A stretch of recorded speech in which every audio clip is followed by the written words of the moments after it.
You're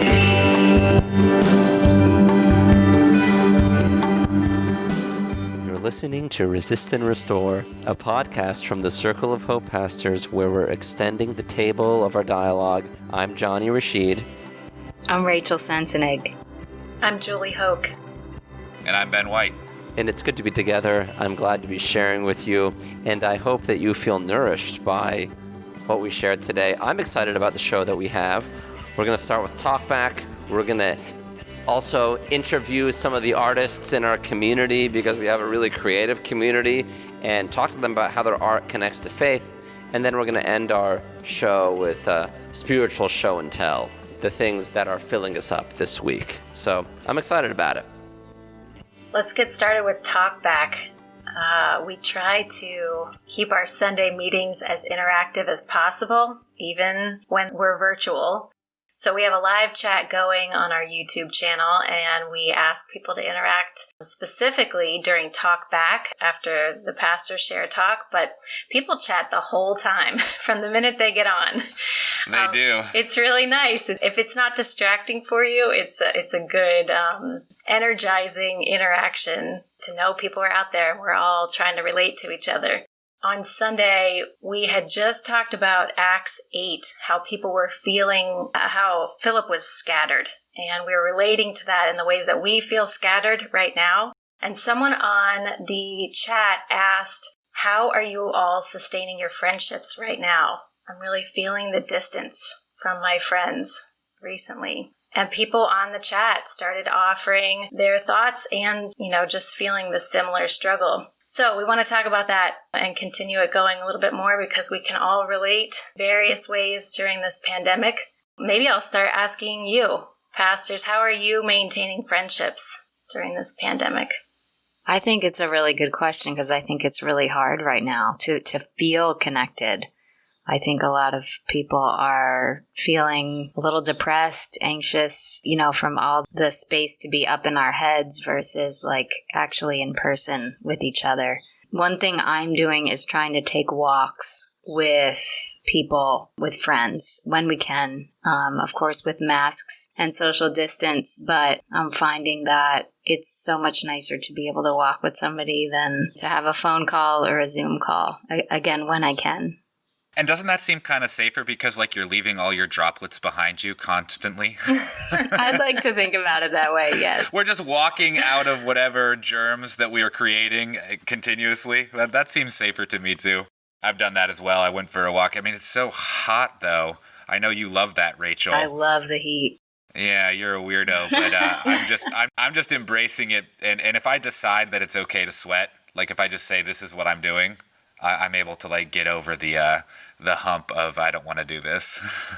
Somebody on the chat on Sunday said that they're actually writing letters and sending them snail mail. And even that discipline is like a slowing down and a grounding exercise is what she said. Anybody else writing letters? I wrote a bunch of letters on Easter. That was one of the ways that I celebrated Easter. But looking at the calendar, I think it's July. And that was a long time ago. I really loved it, and a couple people wrote me back. One of my friends drew me a watercolor of a bluebird that I'm totally going to frame and still haven't, but thanks, Kathy. What are you doing, Johnny? I'm trying to use the means that I can, and in this I mean online connections with people to relate as much as possible. I'm trying to get over the feeling that yeah, it's a little bit different, but it has a different way of satisfying me. It's kind of like eating canned fruit instead of fresh fruit when I have it. So I'm trying to be hopeful and grateful that I have this. But I also don't want to forget that a fresh peach is definitely better than a canned peach, or certainly than peach candy. So there's some risk in leaning in too much to that. But that's what I'm trying to do. So yeah, video calls. There seems to be a slight difference between a call over the video and a call over the phone where you're just listening to the person. That sort of connection helps me. But then also... Wait, you like the video slightly better? It feels more connected? It definitely feels more connected. I don't know if I like it better, though. One of the issues with the video interaction, you see yourself as well as the other person. And if you're me, that's not a positive experience. No. Normally, you don't have to see yourself when you're talking to people. In some apps, you can hide that. Like on Zoom, you can hide your own face. You can switch it so that it's just the person you're talking to. I do that often because I'm tempted as well. Yeah. One of our friends was saying, why do I feel like quarantine would have been easier when I was in high school and we all used AIM? Remember that? Yo, y'all know what AIM is out there, internets? America. Wait, what is it? What is it? Online is. What is it? What does it even stand for? It stands for AOL Instant Messenger, but the AOL is just the A. Yeah, it should be AOLIM. But wait, we still also need to explain ourselves. What is AOL? It was a chat app. It was like the premier chat app. It's what we were doing when we were in middle school and high school on our parents' dial-up internet. Remember all that noise that happened when you were dialing in? It was like some crazy Matrix style. There's another 2000s reference. Yeah, but you guys are assuming everybody's in your age group here. Like when I was in high school, we didn't have cell phones or even email. Like that was all really, really new. So That's shocking. I know. Yeah. I'm totally a Gen Xer. I grew up with the internet largely around me, and I've kind of been an extremely online person since then, and so that comes with a cost. I think it does make a certain generation more able to adapt to this circumstance. Mm-hmm. Johnny, when you first answered the question, I thought you said, I'm trying to use any memes necessary, which I think you're good at as well. Dank memes. We do have lots of technology and ways to stay connected now that did not even exist before. But even with all those options, it's worth acknowledging. One of our friends was saying on the chat, this quarantine is depressing and we tend to isolate. We're probably irritable and discouraged. So if it's hard to reach out and accept who comes to us, that's no surprise. It is terrible. Be patient. Yeah, that's a good word. Connecting it to Johnny's metaphor of the canned fruit versus the fresh fruit. Canned fruit is always available, and it's void of some of its nutrients because of the canning process, and it has a bunch of sugar involved in its preservation. And you can't just get a peach any time of the year. You know, it requires patience. Even when we are, the kind of connection that we long for isn't even available to us all the time if we were in person. But because it's exacerbated right now, like it's made just so much worse. Everyone's in this common experience of separation and loneliness and scatteredness. The feelings are just that much stronger. But I think it's important to realize that they were there before as well. And so this work of patience, this work of hope, longing for that fresh peach coming off the tree in due season, it's a matter of trust. It's a matter of hope. It's a great opportunity for faith. Yes, Ben, I was feeling that this morning, that I need to go back to my centering prayer roots that helped me so much in the beginning of my faith. I need them even more now in this time because that same longing for connectivity is there and stronger. And if you're like me and you want to avoid all your negative feelings and turn them into thoughts, my encouragement to you is to really try to find the negative feeling that might be within you and let it come out so that you can actually feel some of your humanity during this time when it could be easier to hide away and, use artificial means to avoid it. So I'm speaking to myself as much as, any other feeling avoiders out there. Good word. That's enough for now. Hope to see you on Sunday on the live chat. circleofhope.net/online meeting.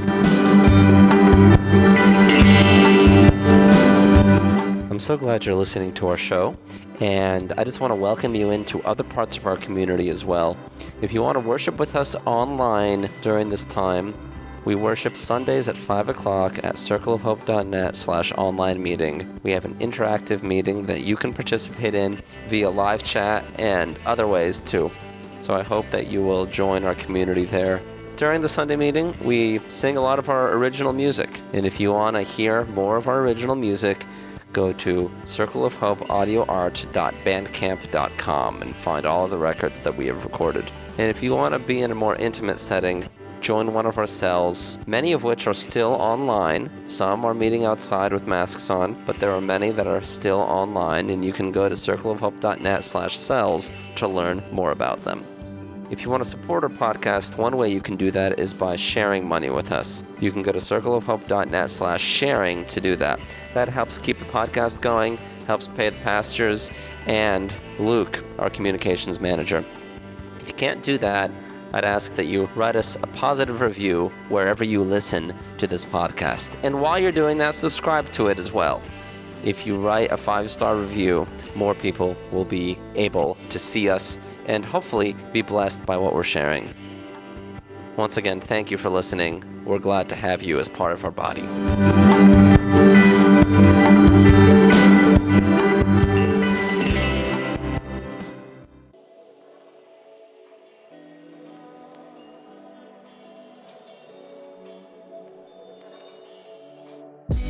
One of the most interesting distinctives about Circle of Hope is that we are a creative community and we put a lot of value in being like our Creator and making things together.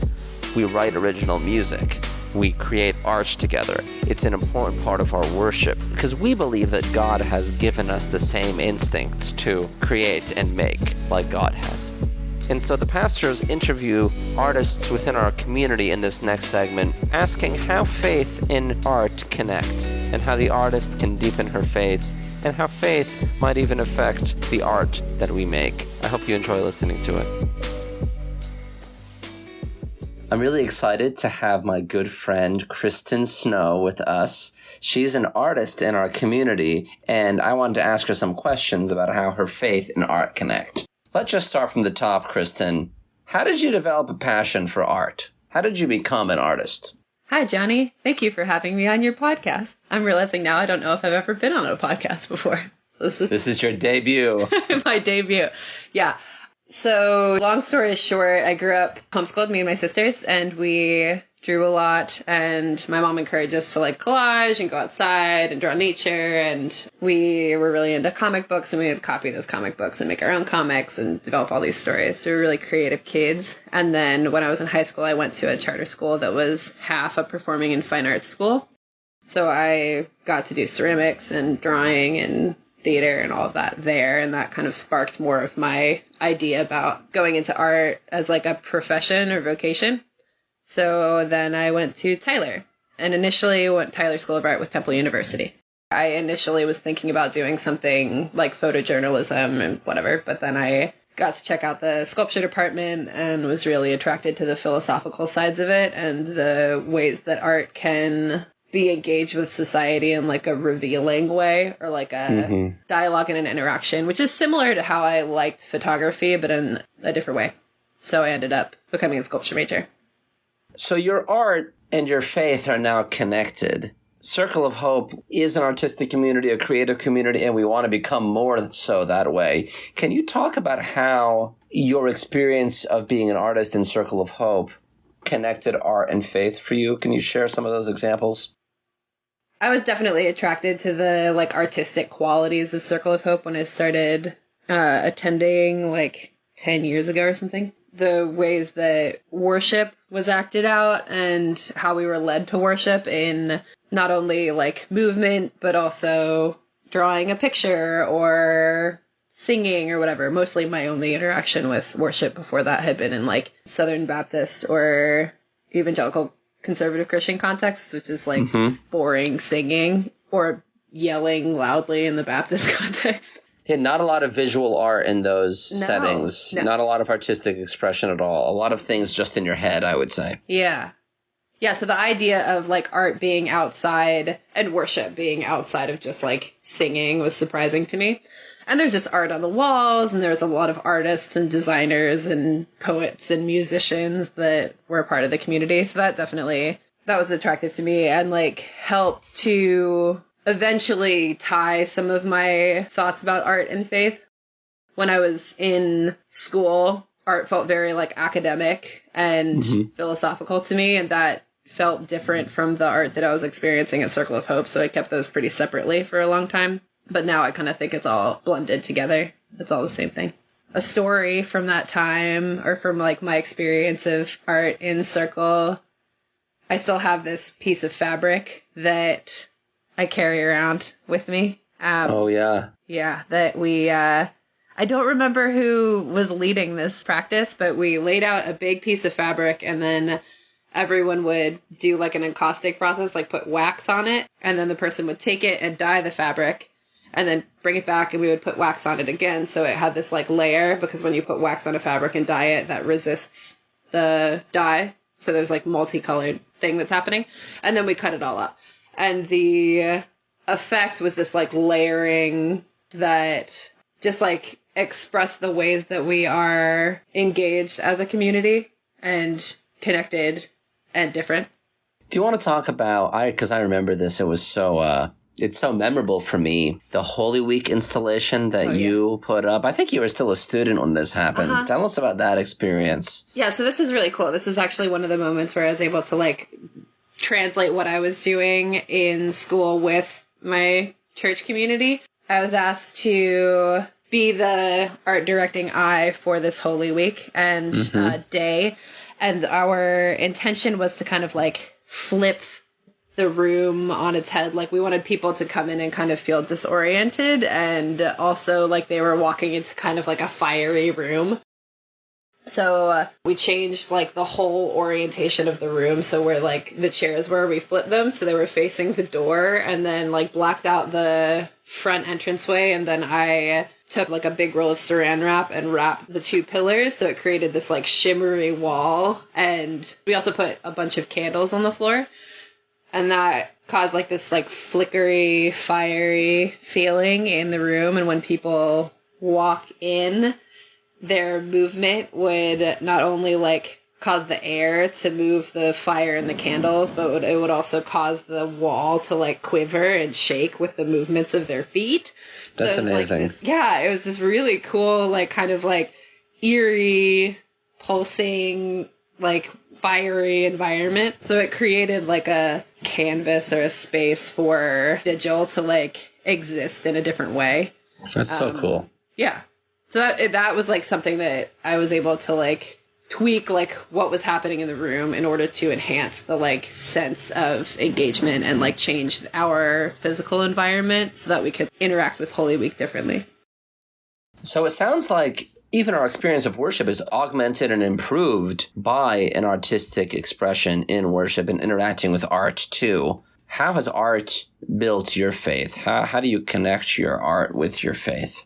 Well, I mean, a lot of my thinking around it is that I believe that God is the creator, and in that's inherently like creative. So all living things are created, and there's like energy and essence of creativity that is flowing through all of us all the time. So when I am creating, that is like reflecting and responding to the creator's actions and movement. And so that feels like a prayer or a response or a way to plug into the connectivity that we all have in the world.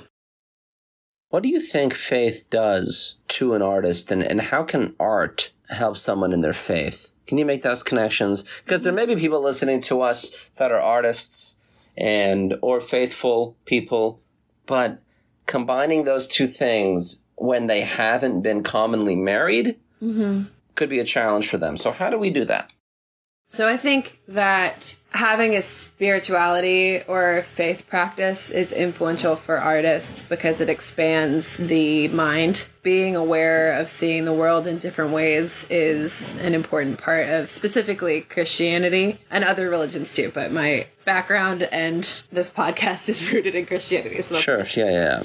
Like Jesus is always calling us to like see differently and challenging the folks that he's engaging with in the Gospels, challenging them to look at something differently. And I think art really does that. It really helps us to perceive things differently, or it can. I think that's like a really helpful tool and way for artists to see their faith is a interrelated relationship where spirituality and faith can like help be an inspiration and a drive for like how to continue to push seeing the world differently and creating something new or like recreating or whatever in that space. collaborating, you know? I feel like we're like always collaborating with God in these ways, and the Holy Spirit. We like show up with our bodies and like are used by the Spirit to relate to each other and to our neighbors and to the earth, you know? So I think that's all can be seen in our artistic realm. Another question related to that, which I think you'll be particularly equipped to answer, but how do you connect your art with your activism? How do those connect? I think like art can be a poignant and powerful motivator to get people to like see what's happening in the world and like why one would need the systems of domination and oppression to change. Not everyone sees things and speaks in the same ways, so having art as like a visual way to help people move that, or song or poetry, you know? So like Spiral Q makes these giant puppets. They're like a Philadelphia organization, and they will like come out to protest with these giant puppets, and that's really cool, and it's kind of like absurd and fun. And I think art can be this tool to break tension, and it can also be a tool to make connections. An artist that I'm thinking about right now, one of my favorites, his name is Felix Gonzalez Torres, and he was making art during the AIDS crisis in the US, where a lot of queer folks were dying, and his partner died from AIDS, and in response he made this piece. I think it's called Untitled. There's like a couple different iterations of it, but he put this piece in a gallery, and it was a pile of individually wrapped candies that were the weight of his partner when he died. And as people walk through the gallery, they're encouraged to take a piece of this candy and unwrap it and eat it. And through that process, the pile diminishes and diminishes and goes away. And that was a reflection of how the general society was implicated in ignoring and not advocating for and helping folks who were being decimated by the AIDS crisis. That's really wonderful. That's wonderful. So that's like a poignant piece, because people are not only like, it's not only showing how people are participating in it, but they're like consuming it. So it's like in this realm of activism, we're trying to like call people to like wake up and be aware of their complicity, or how they're like allowing society to just go in the problematic or toxic ways that it's going. Yeah. Yeah. So wow, we open ourselves to art. We can experience the creator more. We can relate to God in a new way, relate to our community, but also, you know, relate to the causes that we care about as well. Yeah, I think another thing just to throw in is that like it can be really therapeutic to do. Hannah Lehman organized a little art show at Frankfurt Ave that displayed women in prisons art, and that was like deeply moving. Like looking at these little paintings that these women who are incarcerated made, and like you could see like what they were writing and how they were like drawing and painting, that this felt like a liberating thing for them. Being incarcerated, they were like able to like work out some of their trauma and feel like moved through making art. That's an amazing thing to be able to do. It also like connects people over generations. Like you can make art with kids, and you can also like make art with elders, and that's something that like can connect people in like a variety of ways. One of the things we say in our community is that God is an artist, and you know, we want to, by following God, we become artists too and create. Can you connect how your work as a creator bonds you with God as creator and also with creation? It feels big to claim that I am like God in like how I make my art or something, but I think that that is valuable. I don't know. So like, I think you should embrace it. Yeah. I guess in one way, creator, God made tomatoes, we'll say. And when like a tomato plant puts out a flower and then puts out a fruit, and then I am able to take that fruit and consume it, and it gives me nutrition. It also gives me pleasure. Like it's so delicious and wonderful. I pulled one from my garden yesterday and it was awesome. And that way, me as an artist, my hope is that when I create something, when I like put out that flower and that fruit, I offer something to the world in the form of poetry, or like a lot of the art that I've been doing recently during the pandemic, honestly, is just like making drawings of flowers and plants for my friends who are like experiencing loss or pain, and like sending it to them. So that's been like my thing this season. But producing that like flower and fruit, and then like hoping that it's nutritious for the world, that we're like continuing to remember to like be open and to think about things differently and to create and remember that like through creating there is something new that's able to happen. We're not just like Absolutely. stuck in this terrible world or this like sad, dismal society, and sometimes that can feel like that. Yeah, totally. There's this quote from Angela Davis that is, you have to act as if it were possible to radically transform the world, and you have to do it all the time. And I think that that is something that Jesus calls us to, and something that I aspire to. And it shows up in creation all the time. Creation is responsive and busts through cracks. And like, I've been paying attention to a lot of sycamores when they fall down by a river. Their trunk produces shoots. So oftentimes by rivers, you'll see these like sycamore trunks that are parallel with the ground, but they've got trees growing out of them. And there's like so much resiliency there. Yeah, totally. That is beautiful. Yeah. Well, Kristen, tell us how we can keep connecting with your art.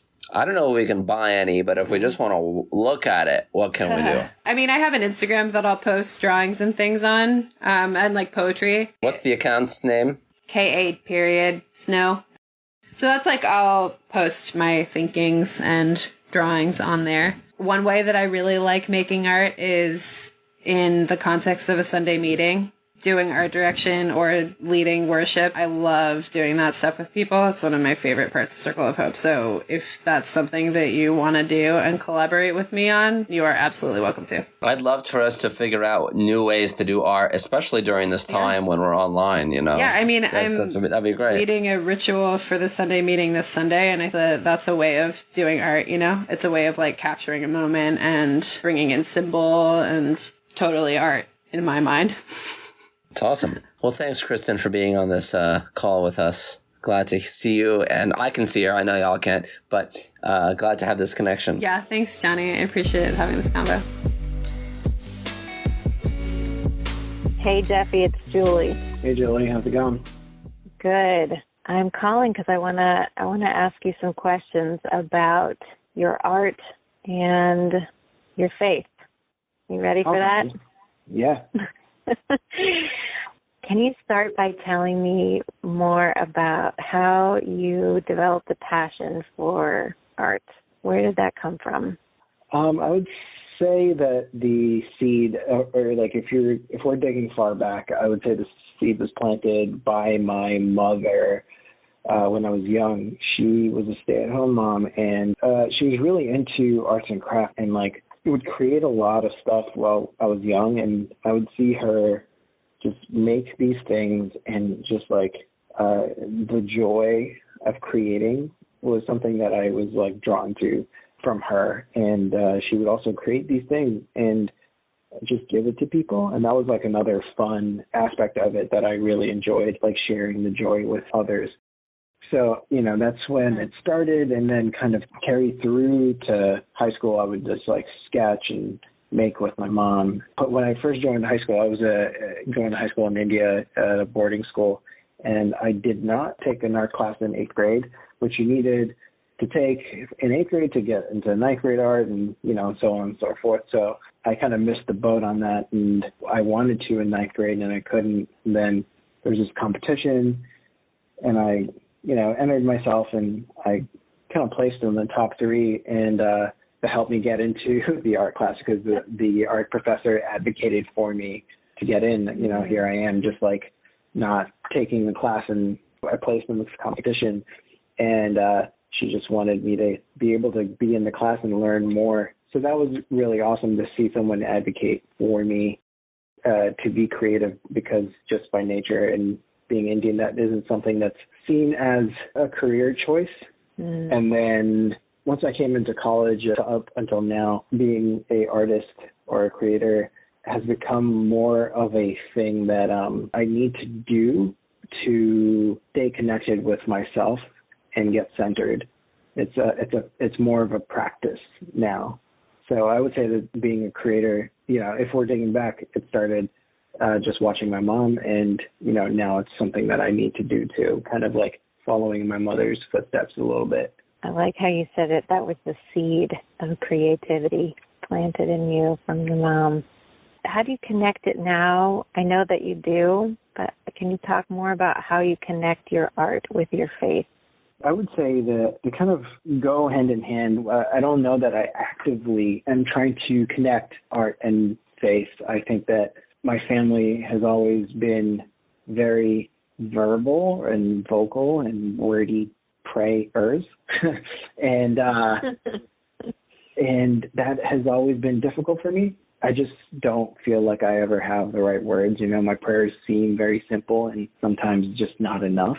At least in my eyes, felt like not enough. And drawing or creating, illustrating has always put myself and my mind in a place where it is quiet, like the stuff of your daily life kind of is pushed out, and I zone in into just what my hand is doing and what my eyes are doing, just like watching my hand draw these lines. And it creates a space of quiet where I can listen and breathe, kind of like a breath prayer, where I'm able to connect to God and even listen more sometimes.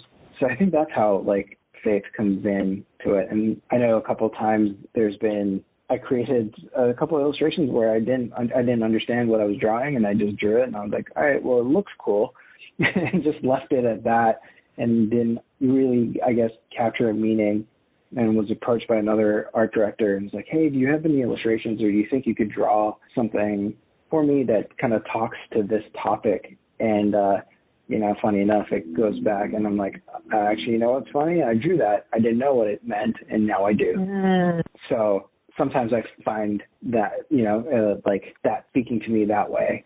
That's always interesting, too, to be able to see that happen and just, accept it kind of and, let it flow through me. Yeah, you describe a way that essentially an opportunity came to you to use your gift. Oh, yeah. Every year I go to this creative conference it's called Creative South in Georgia, and they do this event called Ink Wars. And that event is a live drawing. It's a timed event. You find out what your topic is that you're going to illustrate in front of a live audience against 9 other people at the top of the hour. And then you're given the hour to not only plan, but also illustrate it. And their canvas is 8 foot by 4 feet. So it is a giant canvas that they are trying to fill in 1 hour with basically no planning, and just, the whistle goes and you have 60 minutes to do it.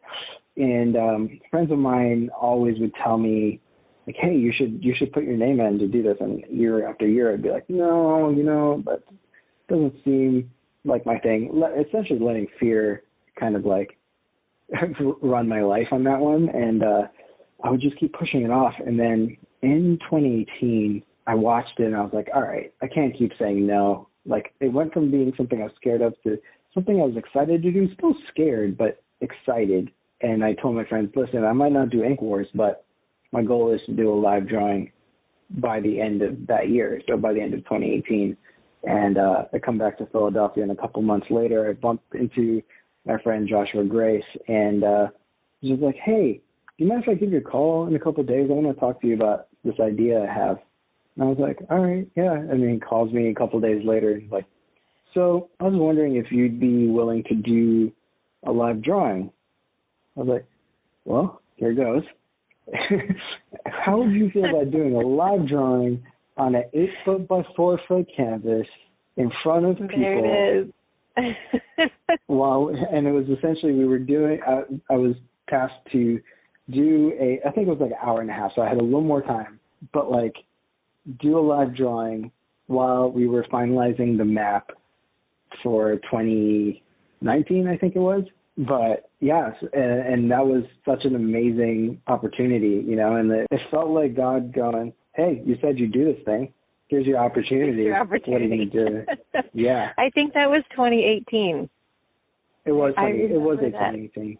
Yeah. Yeah, the whole church was in this process of discernment, and we had this big meeting, and you agreed to draw essentially an illustration of representing the process that we were in of dialogue and discernment together, right? Yeah, it was essentially kind of taking what I was hearing that night and, kind of putting an image to it, kind of making a visual representation of it from the words that were being said. And it turned out better than I could have imagined, I don't think any amount of planning would have, I think if I planned it too much, it would have not turned out as good as it did, which is great, Yeah, you were definitely inspired. I remember that very clearly. I think everybody who was there that night will remember that.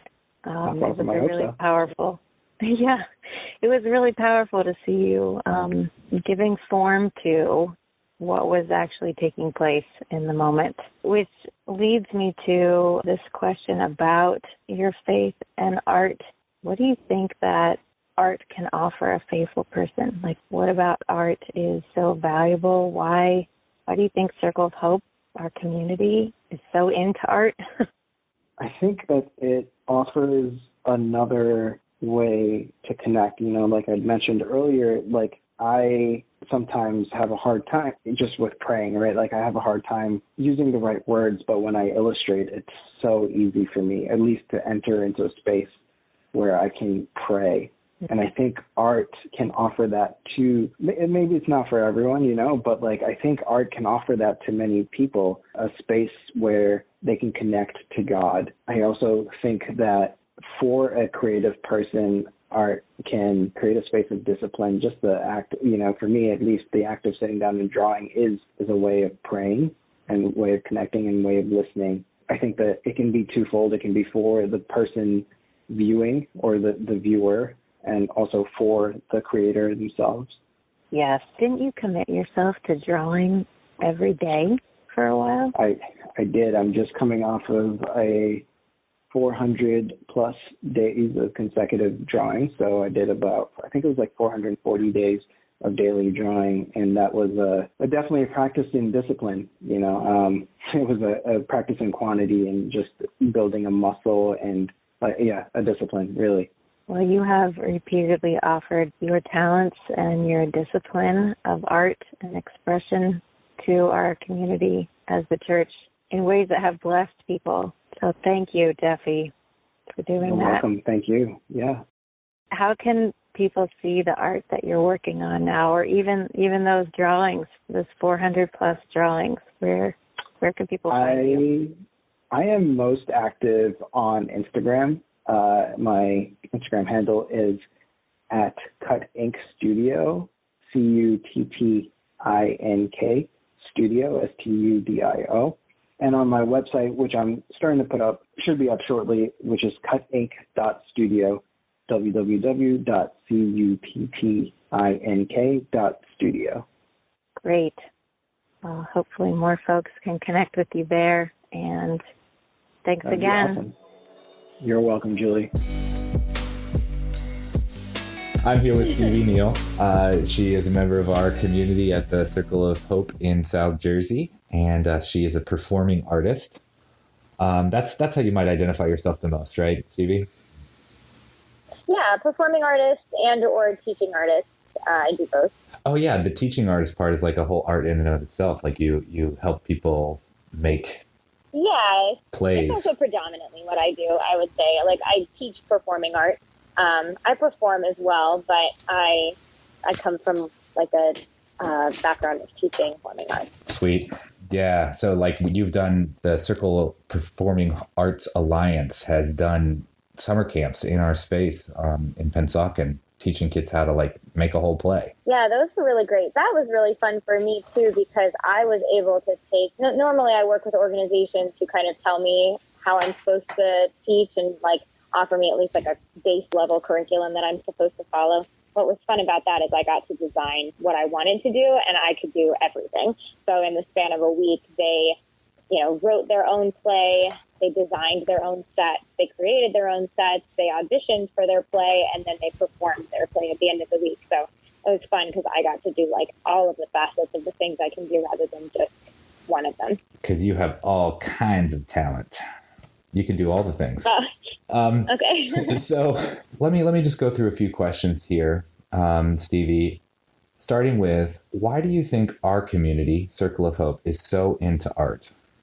I love that question. So I think that it has a lot to do with like the crossover between our community and art, and that we all value intentionality and storytelling and community. And I think that arts are very intentional in the way that they're created. Artists are very intentional in what they create. They're also telling a story. Artists are very focused on the story that their piece is telling, whether they're visual artists or performing artists. You know, there's always a story that's behind everything. And then community, at least with like the performing arts, is really strong.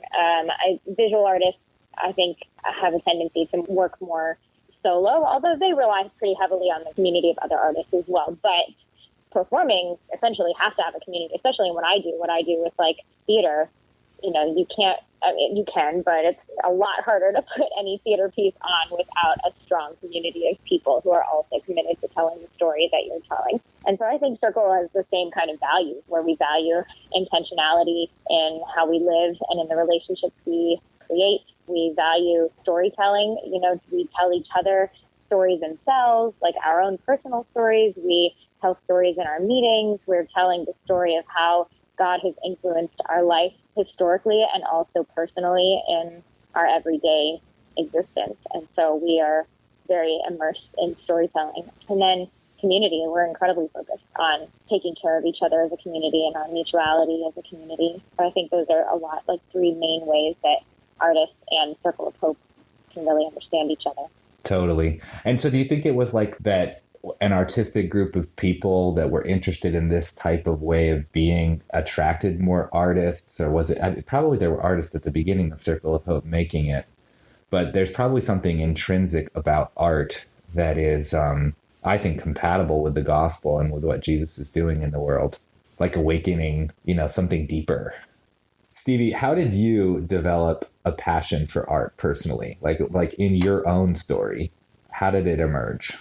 I started singing and like memorizing songs, I think when I was like 3 years old, maybe younger, like full songs. I think my parents still tell the story. I memorized the song Somewhere Out There when I was 3 and performed it in front of my entire family. So I've always kind of been a natural performer and storyteller, even before I was like, I didn't start doing theater like formally until I was about 12. But even before that, I would gather like all the kids in my neighborhood and my sister and like force them to perform plays with me. And my favorite to do is always Joan of Arc. I loved being Joan of Arc and performing that story specifically. Just damning the man and fighting for your rights. Yeah, you know, she was really badass. You know, I know people thought she was crazy, but, you know, I think that she was, for a woman to be leading at that point, I don't know, I thought that was cool. I always like really loved, it sound terrible, but I loved that they burned her at the stake. I thought that was so dramatic. Oh yeah. Yeah. It's just, this is the best story ever. And wait, how old were you when you were fascinated with Joan of Arc? Like 9? Oh God. I was probably, maybe younger than that. But yeah, right around 8 or 9 years old. That is a little weird, Stevie. That's a little weird.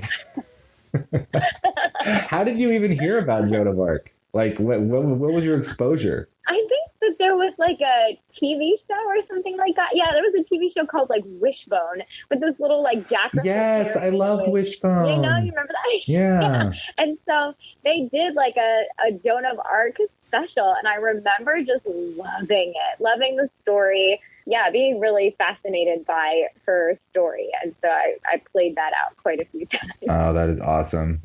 Do your art and faith connect? Like for you, does what you do connect to your faith directly? Yes.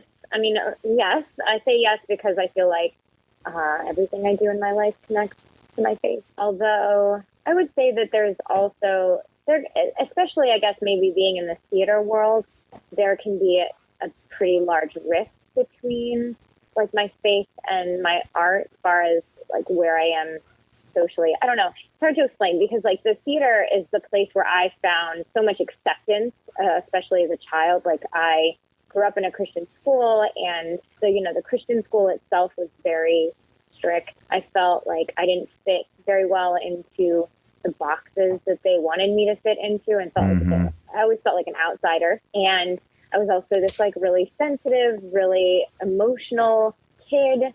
And that just isn't always very acceptable to people who kind of straight-laced, follow the rules, this is how you should think, the kind of conform idea of Christianity that's entirely too predominant. Yeah, and I knew I was curious, I had a lot of questions, just like, I don't know, I wondered a lot, and that's not always very acceptable. But I found that to be very acceptable in the theater, to be curious, to wonder, to ask questions, to want to know why something is the way that it is. And also, like, I also found children in theater tended to be a lot more like me. They were also kind of weird at school and outsiders. And so we found camaraderie with each other in our, I don't know, weird theater kidness.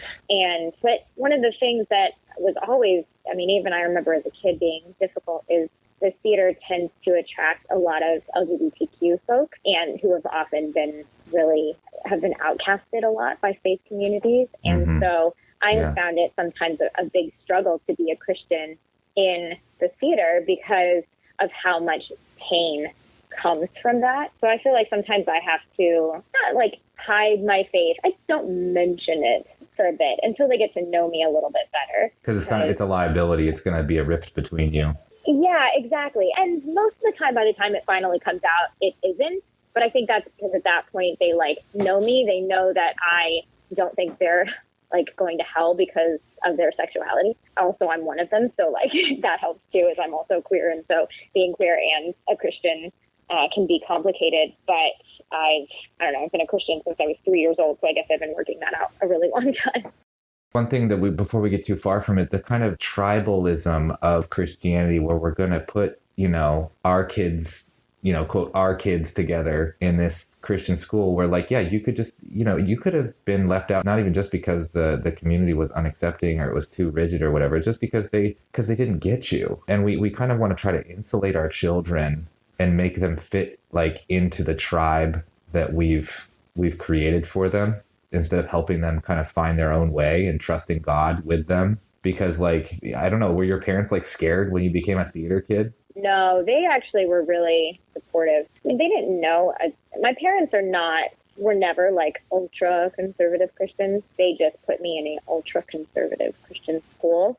I don't think they knew half of what I was being taught there. And I didn't know how to communicate that as a young child. Some of the really dogmatic things that I was being taught, I did not know how to express that to my parents. And so they didn't really know what I was learning there. So my parents were super supportive of. The only thing they weren't crazy about as far as me being involved in theater was the children's theater I was a part of was 45 minutes away. So they would drive me 45 minutes. Well, that's pretty dang supportive. It was very supportive. It was they were great about supporting and my grandmother was a huge influence on that too. She was just my biggest supporter as far as my theater went, to the point that I'd be doing shows up in New Jersey. My grandmother from Florida came up to see me. Yeah, from Florida, came up to see a show 6 months before she died. So she was very committed to being a huge supporter, and she climbed up 30 stairs at 87 years old in order to see the show. So my family was always super supportive. Was that The Tempest? As an artist. Yeah. Oh, that's cool. You did it in a round. Yeah. That was a cool idea. Yeah, that turned out to be a pretty fun show for us. As self-organized as it was. We organized it as a community. So at Circle. So it ended up being a super fun one, despite it being not necessarily a part of a community theater or a theater that does it all the time. Yeah. But yeah, I don't know. I don't know if I fully answered your question. I think that I have found so much more confidence and security in myself through art. And that has given me so much confidence in my faith as well, because it's allowed me to feel good about asking questions. Art taught me to live in the questions and the uncertainties and in the gray that I didn't learn when I was growing up in Christian school. And I think that learning how to live in the gray spaces and in the uncertainties and just trust in God rather than just feeling like you have to have the black and white, this is right, this is wrong all the time. I think what always sat weird to me is it never felt like God was really living in the faith I grew up in. It felt like God was something of the past that you were just supposed to follow, like all these past doctrines that were written. And there wasn't a whole lot of like room for God to be present and moving and alive. And so that's what art helped to teach me, is that I believed and wanted and had a relationship with a God that was alive. And so, you know, that's another thing I love about Circle, is that, yes, we love the Bible, and we study the Bible, and we value it, and we respect it as the Word of God. But we don't put so much into just that one text. You know, we believe that God is still influencing people, still moving, still speaking, still, you know, present and living in all of us, in our community and in the world.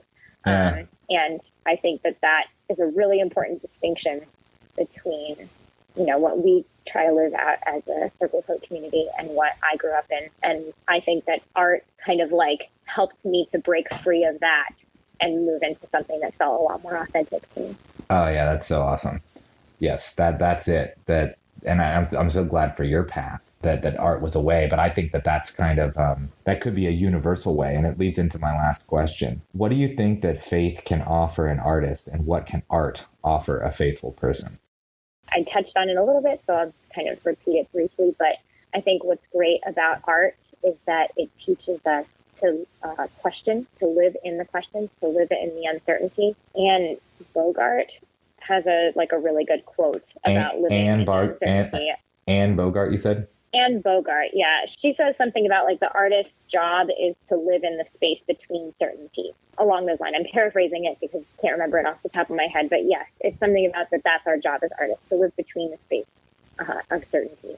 And I think as people who are trying to follow God, that's not always very easy for us, because we want to do it right. We want to please God. We want to love God the right way. And so it's very difficult sometimes for us to allow there to be uncertainty in our lives. Yeah. We also like to control everything. And so allowing God to like control, and trusting that God's in control and present and moving in our lives is also very difficult. And so I think that art can teach us to surrender more.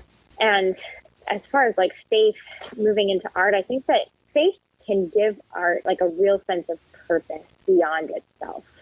And I think that art needs that sometimes. Artists, I know as one, we can be very self-involved and very just like focused on like our art and what we're creating and making sure it's different and unique and the best or whatever. And I think there is some benefit to allowing faith to give it a sense of purpose beyond ourselves. And so I think that it can really benefit artists. Like, and you know, there's a lot of the art that I've done in the past and continue to try to do has a lot to do with like social justice, which can be really exhausting, because social justice is it's a constant thing that we're working toward to make a more just, equal kingdom of God type world. And it can really feel very heavy sometimes. Yeah, because the obstacles that we face are just so huge.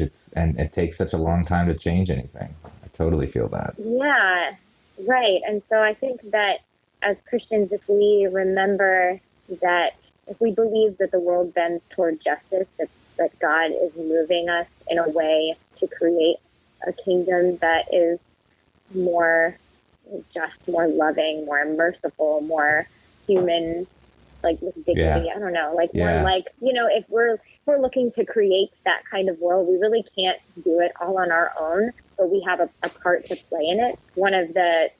I've used this a lot before, but one of the things I was taught in graduate school with Build a Bridge was a song Vivian Nix early taught us, and it goes, "I cannot do all the things that the world needs, but the world needs all the things that I can do."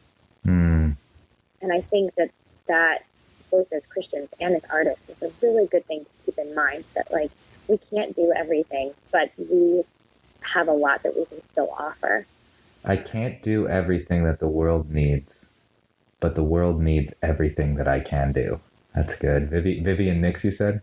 Vivian Nix Early. Okay. Yeah, she's one of the co-founders of Build a Bridge. Really, really wonderful music therapist. That is good. That is good. Thank you so much, Stevie, for your time and for talking with us. We'll hear you on the Resist and Restore podcast.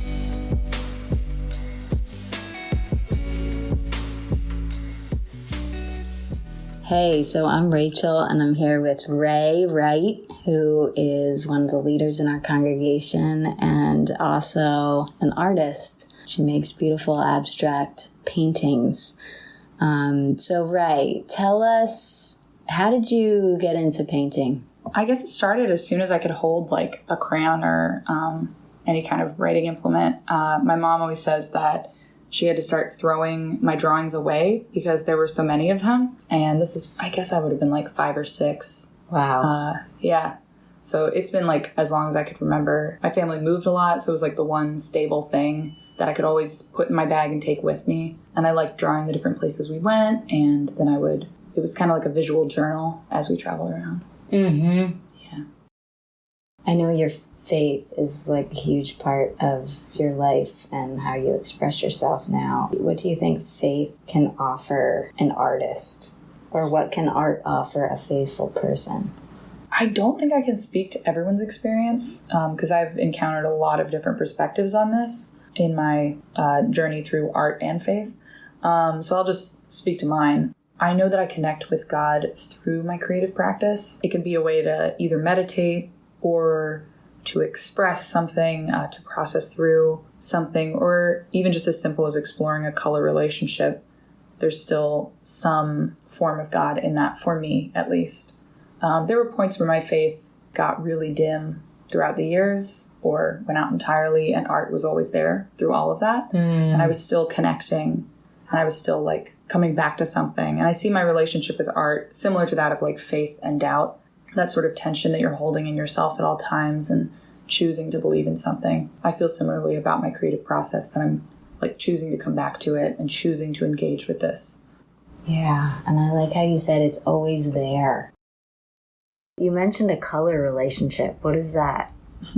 I remember being like a kid and finding out about complementary colors, and I was drawing the shadows in the folds of a dress, and I started adding like blue to the shadows on a red dress and different greens, and like how that made the situation more complex, and how I could just feel like my brain lighting up. I got so excited.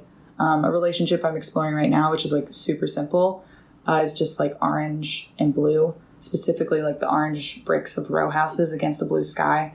I just keep looking at that and drawing it. It's kind of one of my quarantine things. That's really a thing. That's all over the city. Those orange bricks with the blue sky. Yeah, and I see God there. I look up and I see it. That's as simple as it is for me sometimes. It's not always there, don't get me wrong. But, you know, I see it and I feel connected and I feel things moving forward. Mm-hmm. So it's like a reminder of presence, it sounds like. Yeah, yeah. And I'm not like looking for colors like it's like a sign or something. But yeah, it is significant.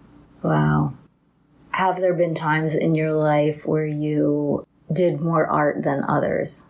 Yeah, I went to college for it, and that was a time, well, I initially was there pre-med, and I slowly became an art major because it was kind of the only thing I was really passionate about. It was the only thing I really cared about in this incredibly stressful environment.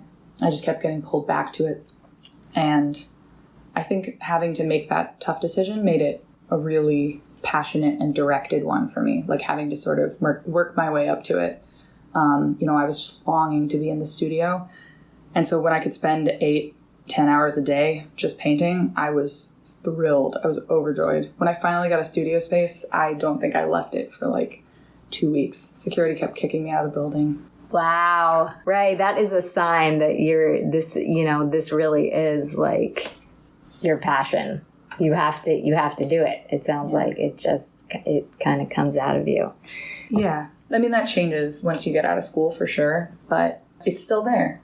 It's always there. So how can we see the art that you're working on now? How could people who are listening to this podcast Yeah. it. Can't have anyone over or hanging any calories, but I am on Instagram at Wright Here's Fine. It's wright.here's.fine. That's great. That's good enough. Thank you.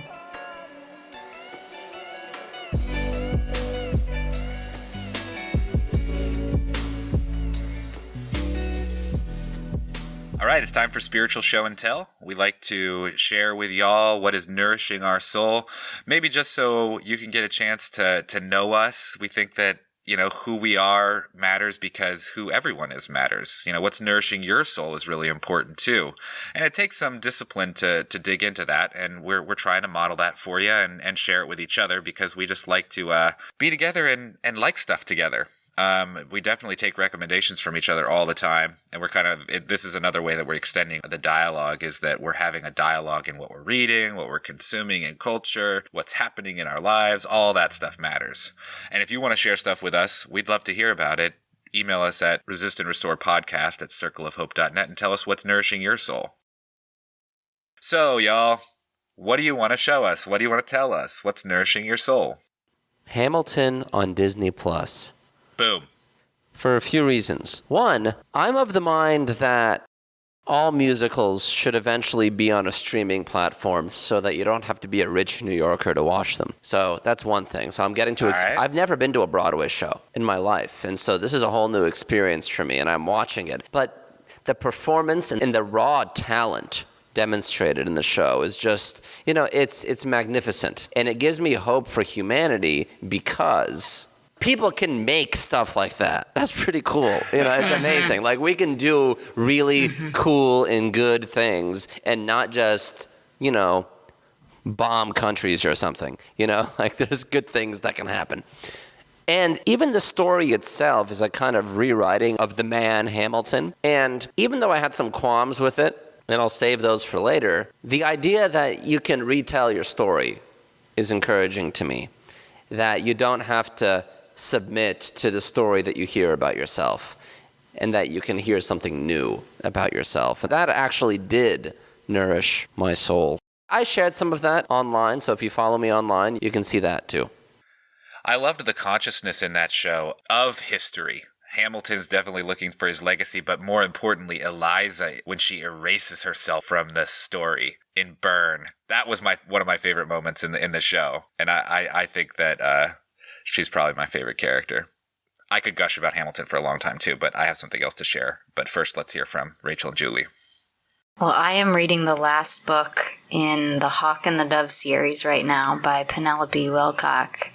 And I'm already grieving that it's the last book in the series because these have been so deeply affirming and life-giving to me, even though they're all mostly about men who lived, 2 centuries before me. It's a story of monks, but if you are a person who values community and following Jesus in community, I bet you would relate to these guys because it's so much about learning how to love and forgiving one another and practicing a life with God that is just raw and simple and, the daily showing up of life in community. And so I was reading it at the beach last week, and I was sitting in the water, like weeping as the waves crashed over me. But they're just beautiful stories about love. So very, very much nourishing my soul. That's A Day and a Life by Penelope Wilcock. I was really appreciating the Circle of Hope Daily Prayer water blog last week. We have writers from among us that offer entries to help lead the whole church to pray together. And on July 10th, the author was sharing the poetry of Denise Levertov and talking about speaking our sorrow. And I really appreciated both the imagery of the poem. We'll link it in the show notes so you can read it for yourself, but also just the suggestion for action, which each of these entries leads us to pray and also to act, to take what we're working with and work it into our lives and our bodies and our hearts. And the suggestion was to speak some sorrow to your journal And I actually spoke some sorrow to a friend who prayed for me in a way that was so moving, and I didn't even realize how much I needed it. I was moved to tears in hearing her words for me. So it was a gift both to be led to speak my sorrow and then to have a friend respond and pray over me. It was a gift. Such a good friend. And a good friend we have in Jesus who will listen to us together. Switching gears almost way too much. I think I've talked about how TikTok is so much fun, and I need a lot of fun. I need a lot of levity in my life right now. I know that you feel me on this out there in 2020, and I was alarmed to learn that TikTok is in trouble because Donald Trump is having fights with the Chinese, and TikTok is a Chinese company. If you didn't know that, you do now because they are messing with it in the midst of all of these political drama that's happening. But if I lose Jeff Wright now, I'm going to have trouble. Jeff Wright now is a super famous TikToker. If you haven't found his TikTok feed yet, I don't know what you're doing on TikTok because he's the best one. And if you don't know anything about TikTok, it's short little videos. It's like Vine Part 2. And if you don't know what Vine is, I'm sorry.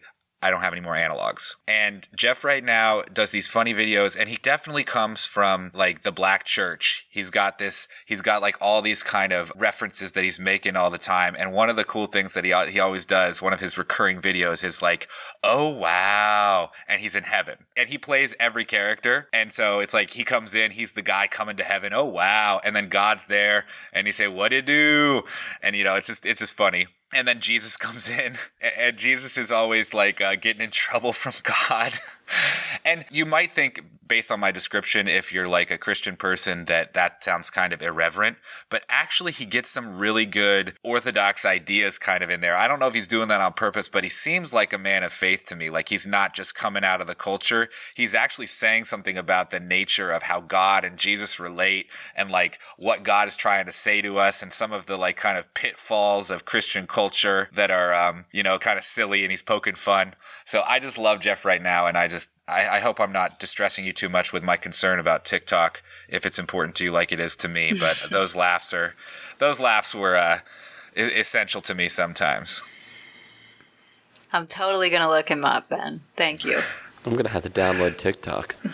Get on that. He's probably on YouTube too, actually. You can everyone recycles their content everywhere. Anyway, that's it for show and tell, and that's it for the show, right, Johnny? Yeah, I'm glad you were with us. Once again, if you have something to talk back to us or share with us, email us at resistandrestorepodcast@circleofhope.net. And, like the podcast, give it a positive review, share it with your friends and family.